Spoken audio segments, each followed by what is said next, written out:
السلام علیکم معزز ناظرین، بسم اللہ الرحمن الرحیم۔ حضرت ابو طالب رضی اللہ تعالی عنہ بڑے کنبے والے تھے۔ اللہ پاک نے انہیں حضرت فاطمہ بنت اسد کے بطن سے 4 بیٹے اور 3 بیٹیاں عطا فرمائے۔ حضرت صلی اللہ علیہ وآلہ وسلم کے اپنے حقیقی بہن بھائی تو نہ تھے، لیکن خاندان ابو طالب کے بچے حقیقی بہن بھائیوں ہی کی طرح تھے۔ آپ صلی اللہ علیہ وآلہ وسلم کو اپنے چچا زاد بہنوں میں سے سب سے بڑی حضرت ام ہانیہ رضی اللہ تعالی عنہ سے ایک ہی گھر میں پرورش پانے کی وجہ سے زیادہ محبت تھی۔ خود حضرت ام ہانیہ رضی اللہ تعالی عنہ بھی آپ صلی اللہ علیہ وآلہ وسلم سے عاشقوں کی طرح محبت کرتی تھی، جو زندگی کی آخری سانسوں تک قائم رہی۔ حضرت ام ہانیہ رضی اللہ تعالی عنہ کا نام فاق تھا۔ کچھ نے ہند میں لکھا تھا، لیکن اپنی کنیت سے مشہور ہوئی۔ والد جناب حضرت ابو طالب اور والدہ جلیل القدر صحابیہ حضرت فاطمہ بنت اسد ہیں۔ حضرت علی مرتضیٰ رضی اللہ تعالی عنہ حضرت جعفر تیار اور حضرت عقیل کی حقیقی بہن ہے۔ حضرت ام ہانیہ رضی اللہ تعالی عنہ فتح مکہ کے موقع پر ایمان لائے، اور جس دن مکہ فتح ہوا اس دن نبی کریم صلی اللہ علیہ وآلہ وسلم حضرت ام ہانیہ رضی اللہ تعالی عنہ کے گھر پر موجود تھے۔ آپ صلی اللہ علیہ وآلہ وسلم نے غسل کر کے کھانا کھایا اور 8 رکعت نماز چاشت پڑھی۔ جب اللہ پاک نے نبی کریم صلی اللہ علیہ وآلہ وسلم کو شب معراج کی سیر کروائی تو حضرت محمد صلی اللہ علیہ وآلہ وسلم اس وقت بھی حضرت ام ہانیہ رضی اللہ تعالی عنہ کے گھر پر سوئے ہوئے تھے۔ حضرت ام ہانیہ رضی اللہ تعالی عنہ کو کچھ عرصہ کے لیے سیدہ کائنات حضرت فاطمہ رضی اللہ تعالی عنہ کی تربیت کرنے کے بھی سعادت حاصل ہوئی۔ بعثت کے ابتدائی دنوں میں حضور صلی اللہ علیہ وآلہ وسلم 2 مقامات پر اکثر تشریف لے جاتے تھے۔ ایک کوہ صفا کے دامن میں واقع گردار ارتم، جو ابو جہل کے بھتیجے حضرت ارکم کی ملکیت تھا۔ یہ مسلمانوں کا پہلا اسلامی مرکز اور دینی درس گاہ تھی، جبکہ دوسرا گھر آپ صلی اللہ علیہ وآلہ وسلم کی چاچا زاد بہن حضرت ام ہانیہ رضی اللہ تعالی عنہ کا تھا۔ ایک دن حضرت علی رضی اللہ تعالی عنہ حضور اکرم صلی اللہ علیہ وآلہ وسلم کے پاس تشریف لائے، اور حضرت علی رضی اللہ تعالی عنہ نے عرض کی، اے اللہ کے نبی صلی اللہ علیہ وآلہ وسلم، آپ میری پیاری بہن ام ہانیہ رضی اللہ تعالی عنہ کے ساتھ شادی کیوں نہیں کر لیتے؟ ام ہانیہ رضی اللہ تعالی عنہ نبی کریم صلی اللہ علیہ وآلہ وسلم کی چاچا زاد بہن تھی، اور جب نبی اکرم صلی اللہ علیہ وآلہ وسلم کنوارے تھے تو نبی کریم صلی اللہ علیہ وآلہ وسلم نے اپنے چاچا زاد اپنے چاچا ابو طالب کو فرمایا تھا کہ اے چاچا جان، آپ ام ہانیہ رضی اللہ تعالی عنہ کی شادی مجھ سے کر دے۔ لیکن حضرت ابو طالب نے نبی کریم صلی اللہ علیہ وآلہ وسلم کو اس رشتے سے انکار کیا۔ اس وقت حضرت ابو طالب نے اس رشتے کو طے کرنا پسند نہ کیا تھا، جن کی علماء کرام نے بے شمار وجوہات بیان کی ہیں، لیکن یہاں ہم صرف ایک کا ذکر بیان کریں گے۔ حضرت ابن عباس رضی اللہ تعالی عنہ سے روایت ہے کہ جب حضرت محمد صلی اللہ علیہ وآلہ وسلم نے حضرت ام ہانیہ رضی اللہ تعالی عنہ کے رشتے کا اپنے چچا جان کو کہا تھا تو چاچا نے جواب دیا، اے محمد صلی اللہ علیہ وآلہ وسلم، میں نے ام ہانیہ کے رشتے کے بارے میں بنو مخزوم کو ہاں کر دی ہے، اور قریبی رشتہ داری کی وجہ سے ان کو اب انکار کرنا مناسب نہیں ہے۔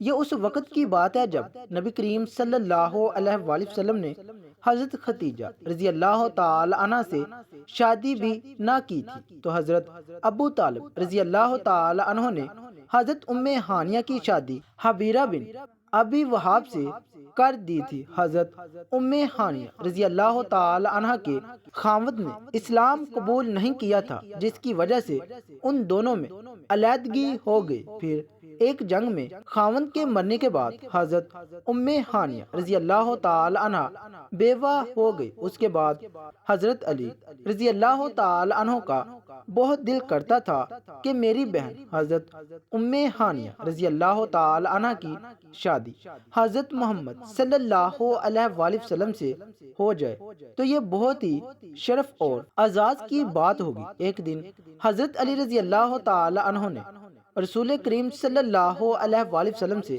عرض کی، یا رسول اللہ صلی اللہ علیہ وآلہ وسلم، آپ میری بہن ام ہانیہ سے شادی کر لیں تو ہماری رشتہ داری اور مضبوط ہو جائے گی۔ ام ہانیہ رضی اللہ تعالی عنہ آپ صلی اللہ علیہ وآلہ وسلم کی چاچا زاد بہن بھی ہے، اور اس کے ساتھ ساتھ ام ہانیہ کو آپ کی زوجات کا شرف بھی حاصل ہو جائے گا۔ جب حضرت علی رضی اللہ تعالی عنہ نے یہ بات نبی کریم صلی اللہ علیہ وآلہ وسلم سے کی، تو نبی کریم صلی اللہ علیہ وآلہ وسلم نے اس بات کو بہت پسند فرمایا اور حضرت ام ہانیہ رضی اللہ تعالی عنہ کو نکاح کے لیے پیغام بھجوایا، تو حضرت ام ہانیہ رضی اللہ تعالی عنہ نے جواب دیا کہ نبی کریم صلی اللہ علیہ وآلہ وسلم پر میرا مال و جان قربان ہو۔ اس کے علاوہ ام ہانیہ رضی اللہ تعالی عنہ نے کہا کہ میں حضرت محمد صلی اللہ علیہ وآلہ وسلم کا حق ادا کرنے میں مشغول ہو گئی تو میری یتیم اولاد کو وہ حق حاصل نہیں ہو سکے گا جو ایک ماں کی ذمہ داری ہوتی ہے، اور اگر میں اپنی اولاد کا حق ادا کرنے میں مصروف ہو گئی تو نبی کریم صلی اللہ علیہ وآلہ وسلم کا حق ادا کرنے سے محروم ہو جاؤں گی، اور اگر میں نے نبی کریم صلی اللہ علیہ وآلہ وسلم کا حق ادا نہ کیا تو وہ میرے لیے بہت شرمساری کی بات ہوگی۔ جب حضور اکرم صلی اللہ علیہ وآلہ وسلم نے حضرت ام ہانیہ رضی اللہ تعالی عنہ کی یہ بات سنی تو خوشی کا اظہار کرتے ہوئے فرمایا، قریش کی عورتیں سب عورتوں سے بہادر اور بہتر عورتیں ہیں۔ قریش کی عورتیں اپنے خاوند کی خدمت بھی بہترین طریقوں سے انجام دیتی ہیں، اپنے چھوٹے چھوٹے بچوں کی پرورش بھی بہترین طریقے سے کرتی ہیں، اور گھر سواری کرنے میں بھی ماہر ہیں۔ حضرت عبد الرحمن بن عوف رضی اللہ تعالی عنہ سے مروی ہے کہ میں نے حضور اکرم صلی اللہ علیہ وآلہ وسلم کو یہ ارشاد فرماتے ہوئے سنا ہے کہ جس عورت کا رنگ اپنی اولاد کی دیکھ بھال کرتے ہوئے کالا ہو جائے، مجھ میں اور اس عورت میں روز محشر اتنا فاصلہ ہوگا جتنا ہاتھ کی 2 انگلیوں میں ہوتا ہے۔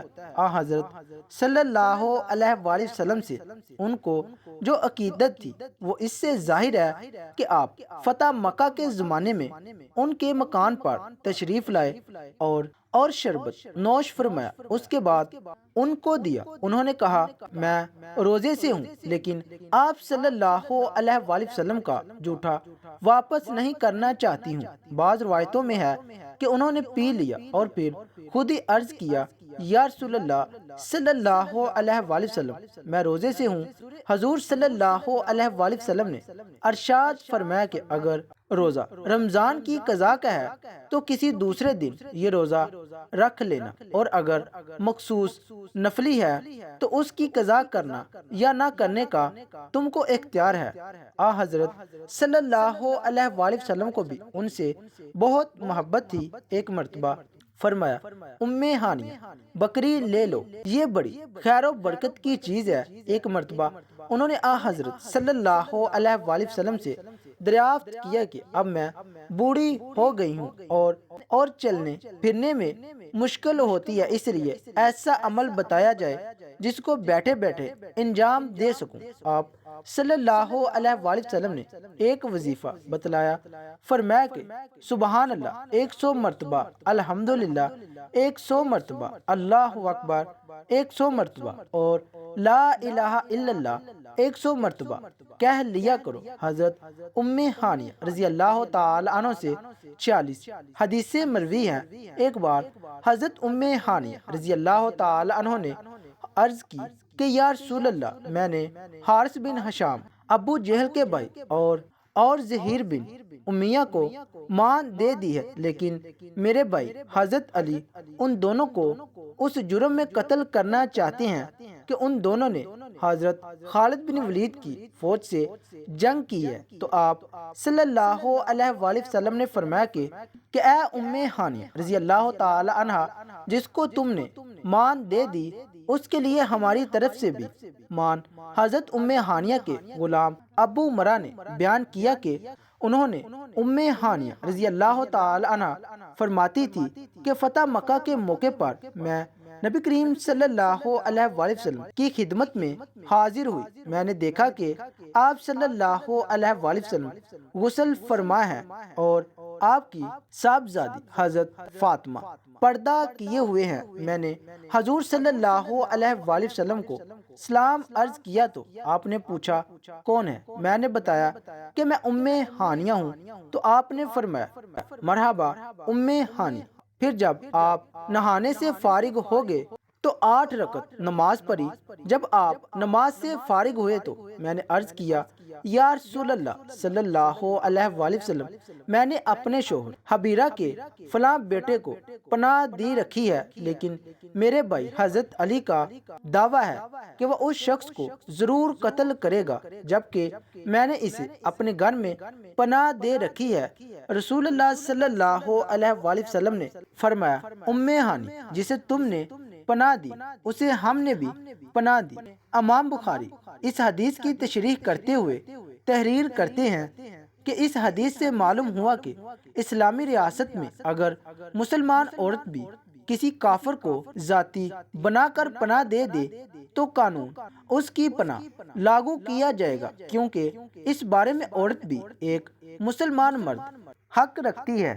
سیرت کی کتاب میں پناہ کا یہ واقعہ حضرت ام ہانی رضی اللہ تعالی عنہ کی زبانی یوں درج ہے کہ جس وقت حضور صلی اللہ علیہ وآلہ وسلم مکہ کی بلندی کی جانب رونق افروز ہوئے تو بنو مخزوم کے 2 آدمی حارث بن ہشام اور زہیر بن ابی امیہ بن مغیرہ بھاگ کر میرے گھر گھس آئے۔ میں نے ان دونوں کو جلدی سے کوٹری میں بند کر دیا۔ ان کے پیچھے ہی میرے بھائی حضرت علی انہیں تلاش کرتے ہوئے تلوار لیے اندر آ گئے اور کہا میں انہیں قتل کروں گا۔ یہ دونوں میرے خاوند حبیرہ کے رشتہ دار تھے اور حضرت خالد بن ولید سے جنگ کرتے ہوئے بھاگے تھے۔ میں نے ان دونوں کو کوٹری میں چھپایا اور گھر کا دروازہ بند کر کے حضور صلی اللہ علیہ وآلہ وسلم کی خدمت میں حاضر ہو گئے۔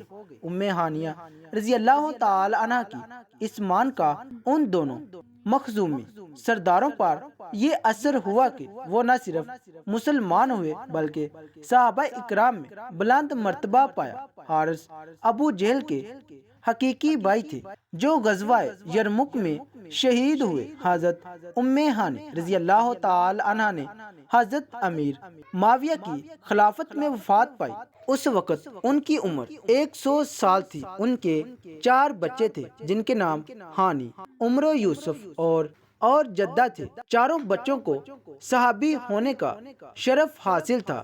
ہانی بڑا بیٹا تھا جس کے نام پر ان کی کنیت تھی۔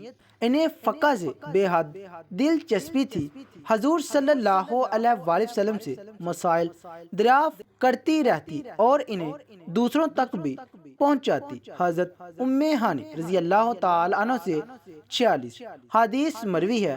اللہ پاک ہمیں صحابی رسول صلی اللہ علیہ وآلہ وسلم کے مطابق زندگی بسر کرنے کی توفیق عطا فرمائے اور ہمیں نیکوکاروں میں شامل کرے، آمین۔ ناظرین، کمنٹ باکس میں اللہ تعالیٰ کے 99 ناموں میں سے ایک نام ضرور ٹائپ کیجیے گا۔ شکریہ، اللہ حافظ۔